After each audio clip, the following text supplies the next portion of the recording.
My name is Lizzie Kiama, and I am the founder and director at Disability. Disability works to advance the rights of women and girls with disabilities. And we are honored this afternoon to have a bunch of incredible advocates for the rights of women and girls with disabilities. Njeri is founder of Njeri Maria Foundation. Akai works with Access Network for the Blind.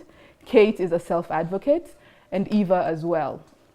So ladies, today we are talking about access to sexual and reproductive health and rights. And I'll start with you, Akai. Could you maybe talk about the work that you do with people who are visually impaired and blind in terms of what barriers do they, or what is their experience in terms of accessing sexual and reproductive rights? Thank you, Lizzie. First, let me say that the visually impaired persons have issues, or they have a lot of challenges they are facing with regard to sexual reproductive rights. As a woman with visual impairment, access to information is a big problem and a challenge for the visually impaired women. For example, if, for example, we go for, let's say, HIV testing, a VI person or a VI woman do not have the, will have to go with a guide, and that will breach the confidentiality and privacy, yeah, right. Exactly, for the VI person or the VI woman. So there's a bit of a challenge there. And access to information. Most of the like brochures are not accessible for the visually impaired persons. They are not in Braille. So for them to access the information, it will take some time after the information has been disbanded to every other person. So it will take like even 1 year or 2 years for the VI person to get the same information that the sighted peers got like 2 years ago. Right. So that's a big challenge for the visually impaired person. Right. Yeah. Great. Eva, I see you nodding. Do you have something to say, to add on in terms of experiences of deaf women? For the deaf girls and women, life is challenging, more for the women. Communication with doctors is hard. You have to bring an interpreter to the hospital. You have to go together for literally everything. If they are giving you medicine, they know what you're getting. Yeah. So there's also no privacy. No privacy, no confidentiality. It's impossible. Right. It's impossible with Right. an interpreter. What about freedom of expression? How do you feel in terms of, are you free to express your sexual identity as a young woman with a disability? As a woman living with cerebral palsy, I tend to think cerebral palsy is one of the most misunderstood conditions. So there's a lot of cultural discrimination. Like if we go to see a gainer, they first ask you, who have we come with? Right. So you don't have that freedom to express your needs, or maybe even you need contraceptive, but they're wondering, why would you be needing it? Yeah. So I think also we go back to the stigma and the mentalities that our healthcare systems have, which become barriers. Yeah.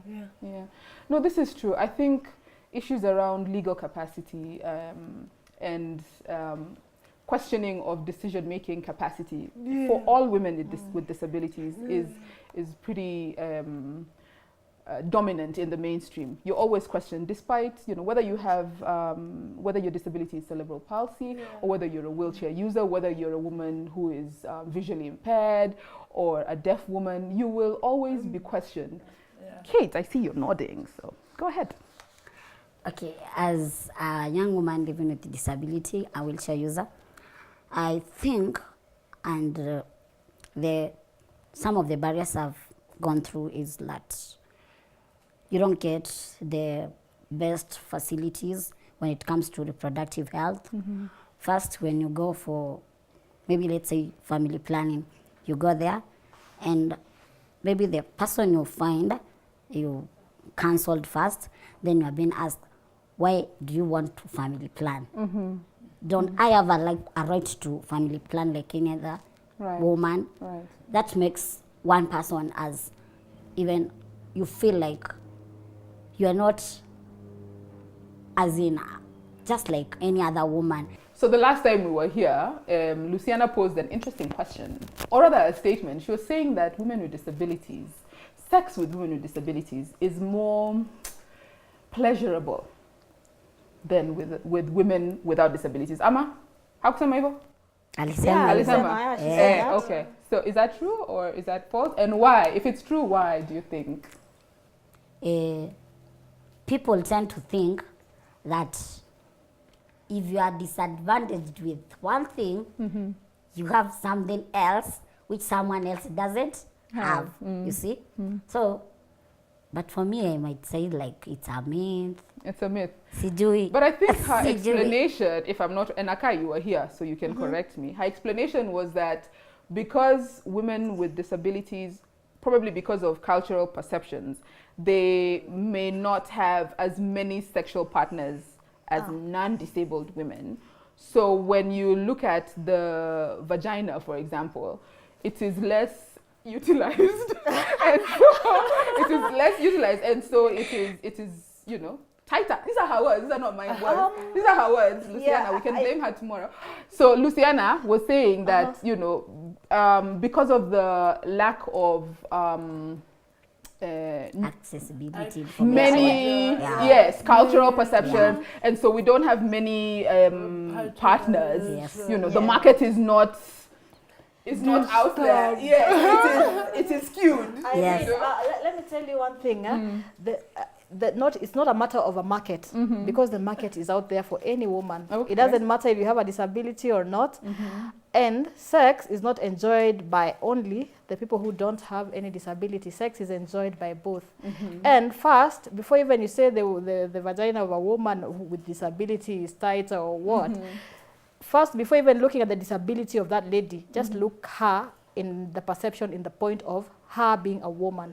Right. A woman is different. I might be different, a different woman than you or any other person.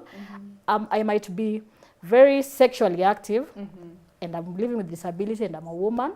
Someone else with another same disability might not be sexually active, and the same happens to the women without any kind of disability. So let's not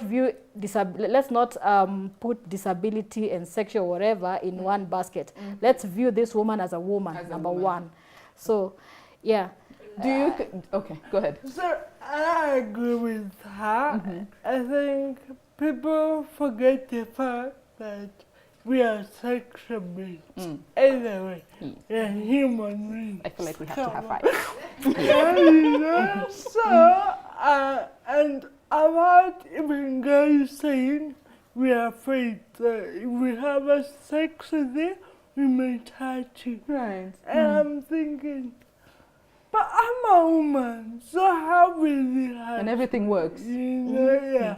So I think it's Perfectly addressed. Okay, okay. So it's addressing the, as you say, cultural belief. yes. Telling men straightforward, hey, come on. Right. You So know? I mean, we're actually addressing masses here. So what would you like to tell them? Gosh, come on, I'm a woman, you Right. know? Come on, I'm a woman. Yeah, This when is you the see message. see me as a full, complete woman. There you Don't go. see me as a woman with a disability. Right. Yes. Good one. Eva, do you want to add? About sex, I think it's normal. A person with disabilities, for example, a person who's deaf, they can have normal sex. It's nothing wrong. Right. What are some societal ideologies that come to play that create barriers, do you think, for women with disabilities? Oh my God, I have a story. Yeah? Yes, please. There's one of a friend of mine. I'm not going to mention any names. This woman really fell in love with someone who was an able-bodied person who did not have any disability. So there's this misconception. After some time, the lady who is visually impaired became expectant. So she was to go for some medical whatever. So after that, she was to give birth. So she went for giving birth. And the doctors were like, you know, in Kiswahili, ay, oye, nani alifanyia huyu hivi? Meaning, oh my God, now who did this to her? I mean, the lady was like, oh my God, is this me being a visually impaired woman? Am I not supposed to have sex? Right. Am I not supposed to get pregnant because of my visual impairment? And funny enough, it's the medics who say that, people who know the medical whatever, that the eyesight does not affect the uterus, or it does not affect the sexual organs. You know, you expect someone that to come from someone who has never gone to for any education, but not someone who's gone through all the medical whatever. You know, so if the able-bodied persons are enjoying sex, what does it? Why should not? Why should the people who with disabilities not enjoy? Why? Why are we exempted from the sweet stuff of sex? You know? Yeah. So what do you think is, Jerry? What do you think is at the root of these misconceptions?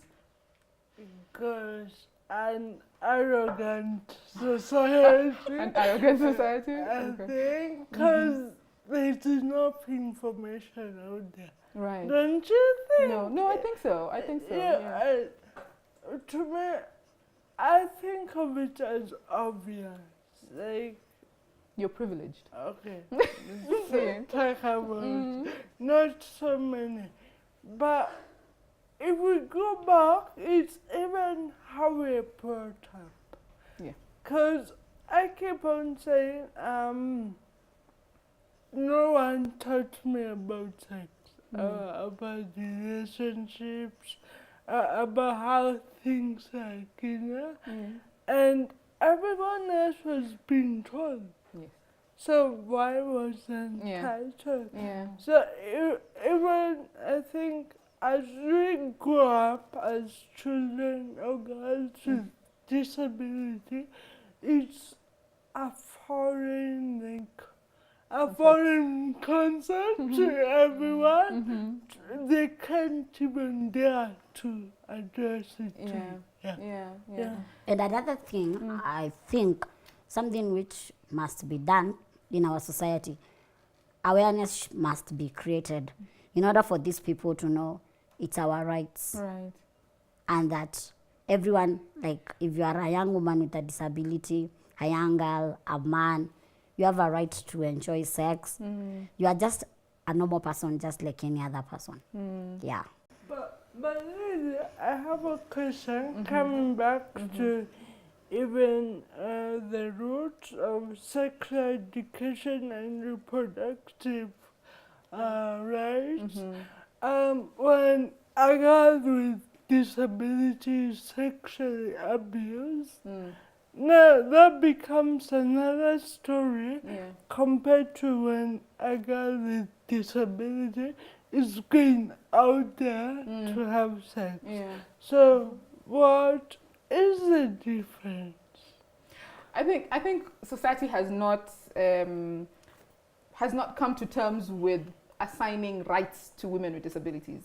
So this is my opinion. This is my opinion.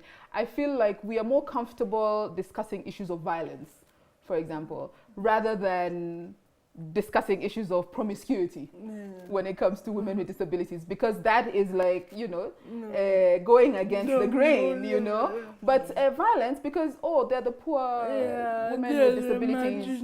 Yes, they need protection. Yes, go ahead. And I also think that in reproductive health, we have an issue to do with the contraceptives. Right. most of the women with disabilities, especially those who've not gone through, I think, the education and all, you'll find a woman having like 6, 7 children, and it's a very a young family, and the woman is not able to take care of even the family. Because why? They're not privy to the information that there are contraceptives. Yes. Like I know several visually impaired who've never even seen the female condom. They've never seen the male condom. They even don't know how to use it, you know? Yeah. So I think in as much as we're trying to create awareness on contraceptives with the able-bodied persons, I think more effort should come to women with disabilities so that they are trained. Most of these people do not even get access to it. We're not accessing it. So why give the information to people who are already having the information and neglecting or leaving behind those who really need that info. Yeah. You know? I think it's the responsibility of both the government and the development actors. Development actors working in the SRHR space have a responsibility to ensure that all demographics are catered to. So what would your message be to, for example, UNFPA that is working to ensure that the woman in the ruralest, is that a word? In the county that is furthest from, you know, the least developed county has access to healthcare and services and information? What would your message be? The organizations or the UNFPA? Yeah, UNFPA. UNFPA should put more effort on the women with disabilities. Right. Because they are the most affected when it comes to rights of the sexual rights being affected negatively, Right. rather than the able-bodied, more than the able-bodied women. So I think more efforts and funds should be channeled. Not even funds. We just need even the expertise and all for the trainings and all. Even the ruralist area, these people really suffer. They are the ones who are really getting, let's say, HIV/AIDS and other sexual transmitted infections, and they even don't know how to go about. They're not even aware on how to protect themselves. So more effort should be really channeled towards these women with disabilities who are in the rural areas. Yeah. I agree. I totally agree. Yes, Eva, sorry. I agree with her. I agree that for example, family planning, not many deaf people know about it. So they must be educated, especially the girl child. And also pregnancies, how to protect themselves. They must get the information. And third, more women being raped, especially from school. They don't know where to go, who to report to. So they don't know how to protect themselves. Yes. Is sign language interpretation, is it, or Kenya Sign Language, is it a national language? Yes, it is. In is. Kenya? Is it taught across the board? No. No. What do you think we can do to ensure that everybody learns sign language? Yes, so they are starting to have few interpreters in hospitals. But it's just few. If I was Minister Honorable Okur Yatani, Minister of Labor, Social Protection, what would you tell me if I told you, tell me what you think I can do to advance the rights of deaf people in Kenya? What would you tell me?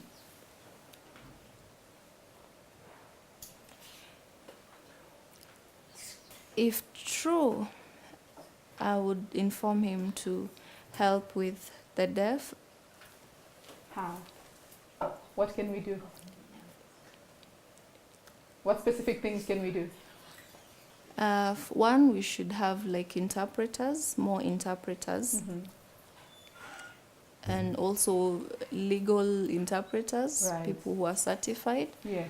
Because alone, again, we cannot really do it. So should we require that all government institutions have interpreters, certified interpreters in all government institutions, and that all legal and organizations that work on access to justice also ensure that they have certified sign language interpreters? Yes. That would take the work of advancing the rights of deaf people forward? Great. That's good. I think it's good. But I also would like to talk about, do you think that men with disabilities have different experiences as compared to women with disabilities? Should be a fun one, Kate. I don't think they experience much challenges as a woman with disability. As to why I'm saying this, my take, my opinion. Yes, as Kate. As Kate, yes. Yes.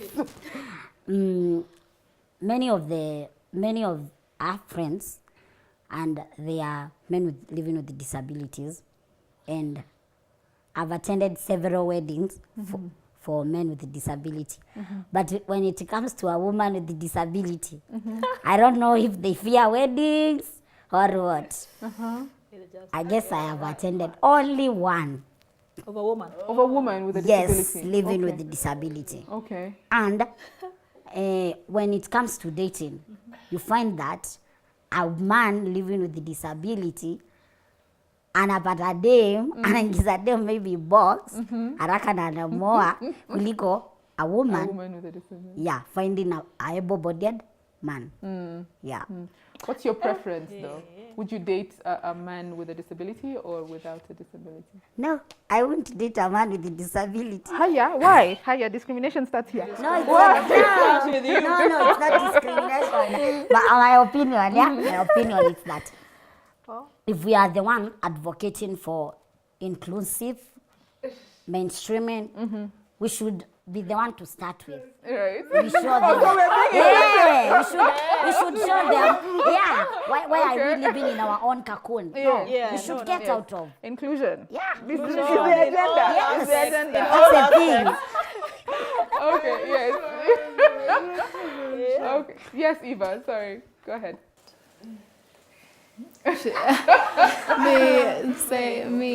It's also impossible to marry a person with a disability. It's hard for me. Okay. So, for instance, a blind man, how would we communicate to a man with a wheelchair? It's also hard to communicate. So, it's okay if I get a normal person, an able But person. would you date a deaf man? Yeah, I can. Hearing Okay. and deaf are Okay, that's the same. acceptable. It's a story. A friend of mine apparently is late. The guy married a woman, a able-bodied woman. They got 2 children. The guy was working, he had money. But it reached a point, the woman was mistreating the guy to a point of locking him outside. The guy analala kwa car parking na nyumba ni yake. Anaingia saa ngapi nyumbani? Anafika 9 lakini mwanamke anaambia watoto they are big kids wafunge nyumba na gate. You see? So sometimes I tend to think if maybe people tend to take advantage of PWDs, whether you are a woman with disability, a man with a disability, mtu atakuona Liz uko na do. Hata kupendea kwa wewe ni Liz. Atakupendea hiyo do yako.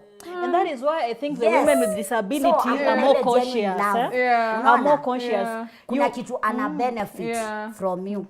Yeah. Yeah. And that is why women with disabilities, before you fall even into a relationship, you really have to take a lot of time. Because, okay, your disability makes you a bit, I mean, you have some bit of challenges, right? Right. Then someone else comes, a man comes who is able-bodied and wants to stay with you for the rest of his life. You have a challenge already. Then that person brings you more problems. So you have to, for women with disability, we tend to just take time to learn this person if it's really for love or is after any other thing apart from love. So that's why we find women with disabilities, we really take a lot of time to Ama just unapata fall into a wengi wao ni relationship. single Yeah, you mothers. find most of them Yeah. are single Unatafuta mothers. donors, ama? Unatafuta sperm donor. From donor, Unapata mtoto na you good to go. Yeah. Yes. But I think we still have some good punch, you know. Let's say the men are crazy enough to date or marry a woman with disability, regardless of what people tell him or what society says. Yeah. There are men who are mad enough. What percentage Yeah. of that? Very I'm looking at such few. people. Where Very are they? few. What percentage are they? We Become can't a- quantify probably. You can't. Not in this setting, but I think they are. They are. Yes, Eva, yes. That is true. Example, the hearing men and deaf girls. It's the same story. You'll find that a girl who is hearing and a girl who is deaf, a hearing person is very eager for the deaf girl because he wants maybe a sweetheart, and he'll probably have both a hearing and a deaf girlfriend At the same time. at the same time, and he doesn't even know sign language. Okay. So he has, the deaf will try to communicate, but the other one will try calling. So they'll always have issues. So you'll see that maybe trust is a problem. It's a problem. As you were saying before, like, Lizzie, what do you think? Do men and women with disabilities have the same experience in terms of sexuality and all that? Are they in the same bracket? Decide. I don't think men and women with disabilities, particularly in Kenya, I don't think that they're in the same bracket. I think because we come from a very patriarchal society, I think that men with disabilities have led the disability sector from the onset. And leadership opportunities for women with disabilities have been few and far between. And that, unfortunately, has led to a lack of prioritization when it comes to conversations around access to sexual and reproductive health. Men with disabilities, when they lead the disability sector, you have seen the leading conversations have been around political participation and issues that are aligned in the political space. Not that women with disabilities are not political, but I think our needs are rooted in specific conversations. And conversations around sexual and reproductive health are at the foundation of who a woman is as a reproductive being, as a sexual being. If you take away that component, then you take away her entire identity. And if we don't have those conversations, then we don't make room for women with disabilities. And unfortunately, the disability community in Kenya has not made room for women with disabilities. And that also speaks to the mainstream women's rights movement. It has not made space. Yeah, that's what I almost was asking. How do we mainstream matters women with disability to the mainstream? I mean, to the women as a whole. Yeah, right. We have these women-led movements and all that.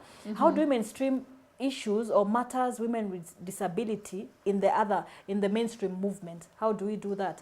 Because if we are not going to do that, still we are going to still cry foul for many years on matters, women with disability issues, just being left behind Like by the mainstream. separate. Yeah, they're separate things. Right. How do we mainstream that the same Right. with the mainstream? Yeah. I think what we were talking about from the beginning of this conversation, when we were talking about the need for the society to see women with disabilities as women first.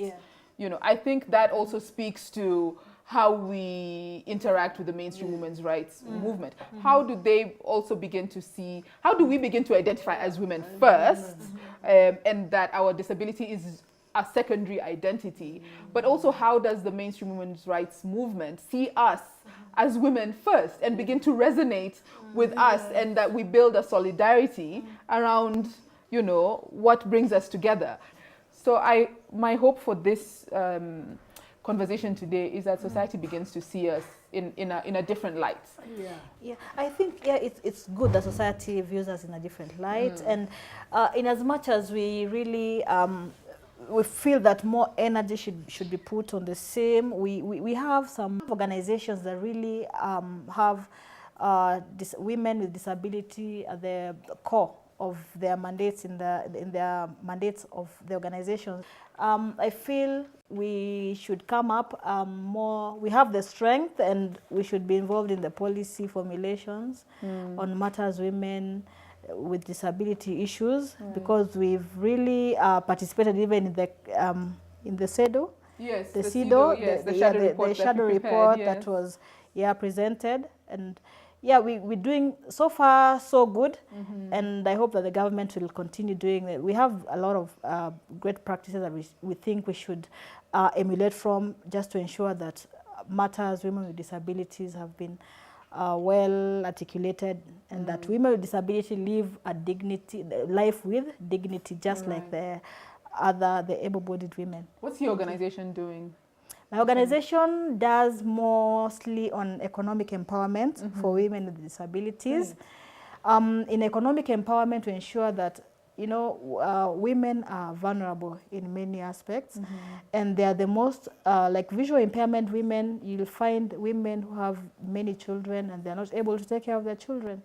So as Access Network of the Blind, we train them to start small-scale businesses on which they are able to live a self-reliant life. They're able to take care of their families by their sweat. You know, I don't encourage the handouts. I discourage handouts for visually impaired people, just to go and beg in the streets.